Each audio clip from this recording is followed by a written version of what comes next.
welcome to this week's En la Escena. I'm Leticia Reyes with my co-host here, J.I. Star. Hi, I'm J.I. Star, el Boricua de New York from New York City's Mega 97.9. Now, I got to let you know, we're live as usual. We're live on the air in New York City. This right now, we are recording for En la Escena, of course. And I want to let you know that we're live on the radio because I'm going to have to go over here every now and then and actually broadcast. So don't get scared. It's planned. Okay? Yeah.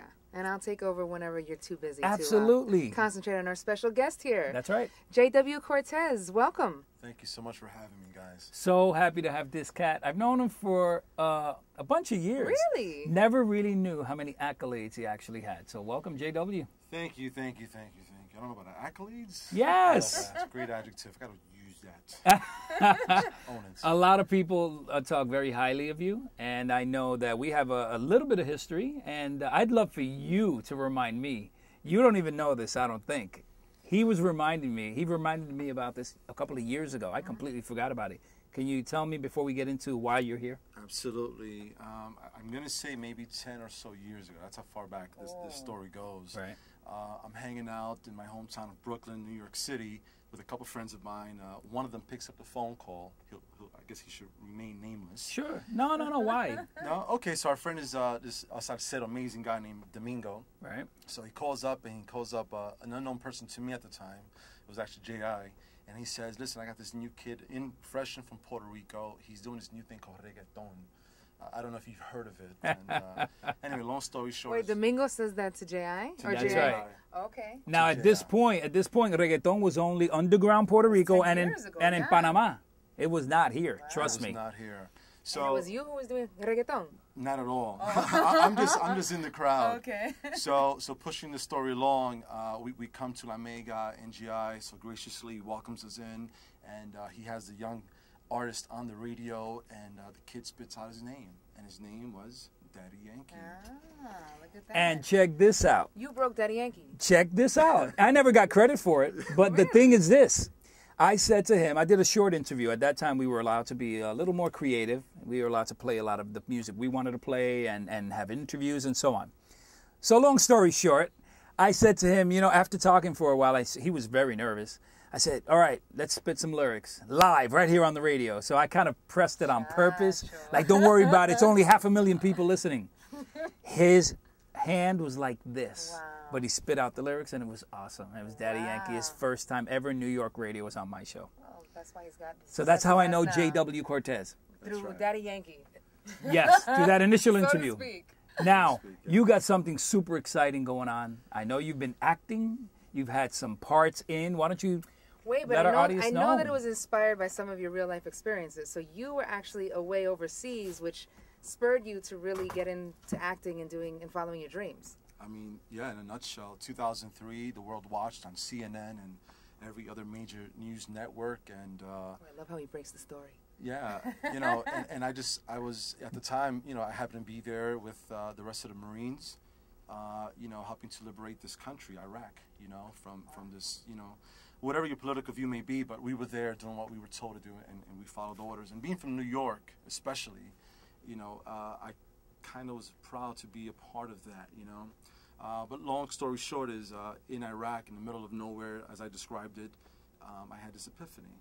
And that epiphany was that as a youngster in high school, I did some acting. I was in the Wiz, by the way. Right. And here I was, thousands of miles away, and just it came back in that moment that I had these dreams, and I had never done anything about them.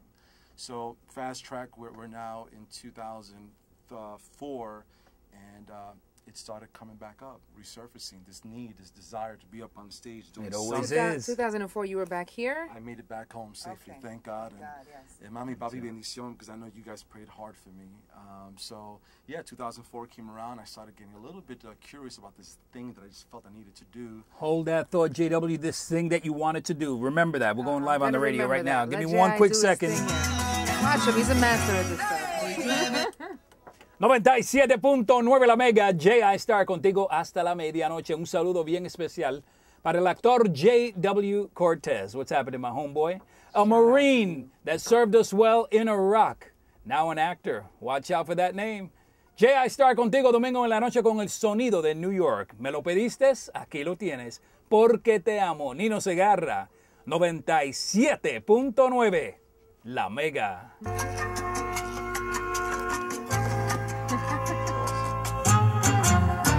We're back. Good job, J.I. Thank you. Now, do you remember where we left off? Yeah, absolutely. He had this desire. He had this. It resurfaced. Resurfaced. So now back in New York City, grinding like every other actor is out there grinding. I'm training because I really did. I had no idea what are these auditions. And Right. what do you mean headshots? I know what headshots in the Marine Corps means. Totally Oh, different damn. animal. Yeah. Yeah, man. So I got smart about what I was trying to do, and fast forward because of the business and the nature of this beast. And the lack of parts offered to us Latino actors, right? Yes. I decided to listen to what everybody was telling me and about this new media and how we could best benefit from that. And I decided to take my butt over to some directing classes. And I decided, you know what? I think it's time that I start writing parts for myself and for my friends. Nice. And the result of that is our first project, which is why I'm here today. And that film is called Conscientious Objector. How do you plead to the charges of voluntary manslaughter, assault with a deadly weapon, and dereliction of duty?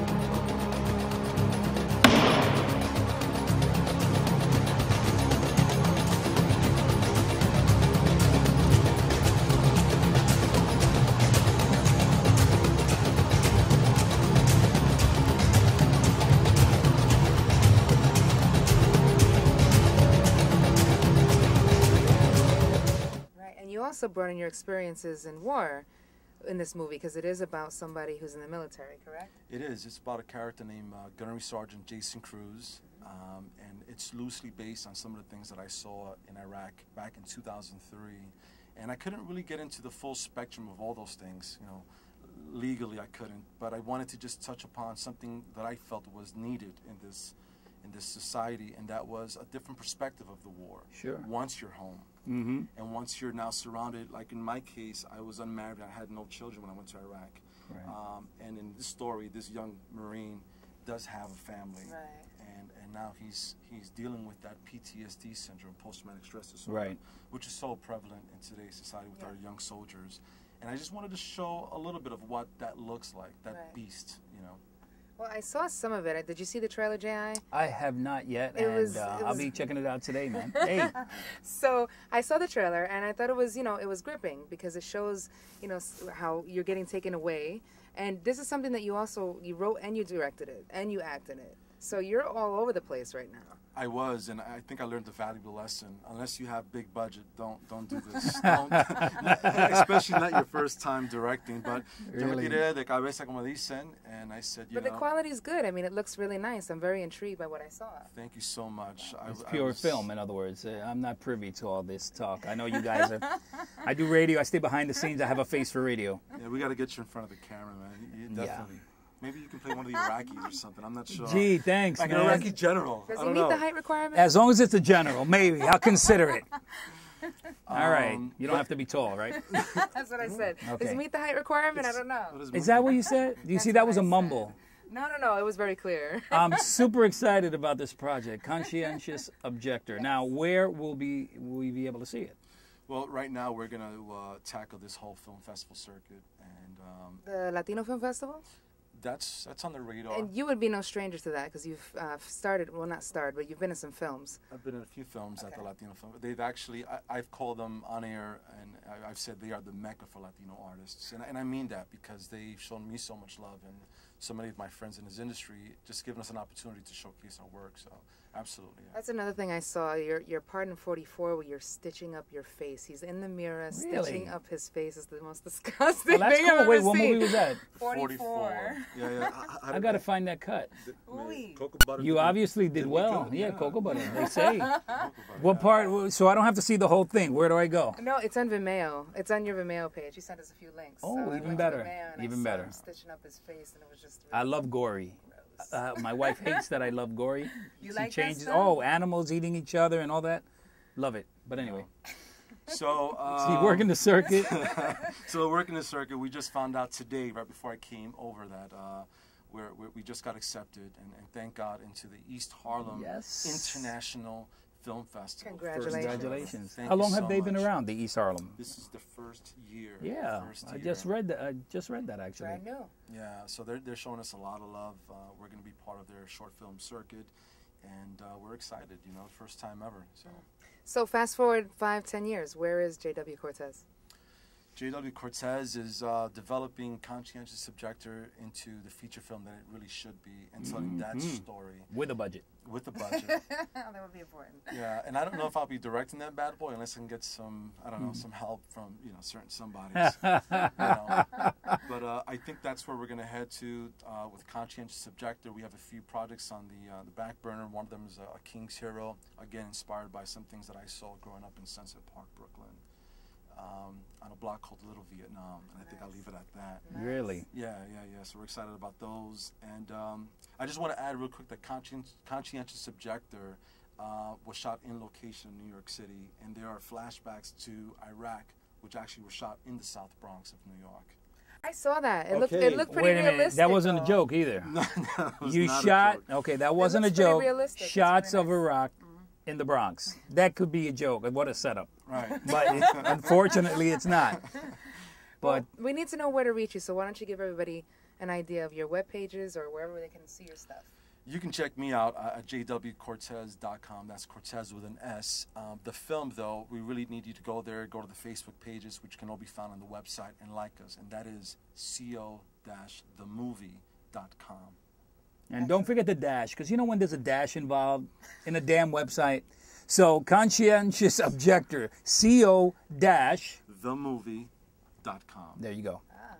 Well, we were really happy to spend time with you, JW. You're so talented, and everybody knows it, and it's good that you guys had a little relationship beforehand Absolutely. to make this a pleasant experience. Thank you, J.I. You have any Thank you. shout-outs or anything you want to say? Just want to shout out my family, my wife, my kids, all the Marines, especially the Marines, and all the service members in general. It is because of you that I'm here today, and I thank you, we applaud you, and we just want to wish you a safe trip back home. Okay. Conscientious Absolutely. Minds, right? Conscientious Objector. Objector. I don't know where that came from. Very good then. It's a tough title. It's a tough title, correct. Yeah. All right, well, thank you so much, J.I. Say your goodbyes. See ya. I want to say congratulations again. I knew you were on that road, on that trajectory. I like This is a warm, objective. fuzzy moment. Oh, absolutely. No. He had talent. From the gut, you have that gut reaction when you meet somebody. Yeah. And the humility is just like out there. So, it's even more heartwarming that he's going in the right direction. So congratulations. Thank you. I'll do everything I can to help promote you. Thank you. We Sigue appreciate it. pa'lante, Cool deal. pa'lante. Thank you so much. Thank you for joining us here. Don't forget to check out J.W. Cortez. I'm Leticia with J.I. Star on En La Escena. Till next time.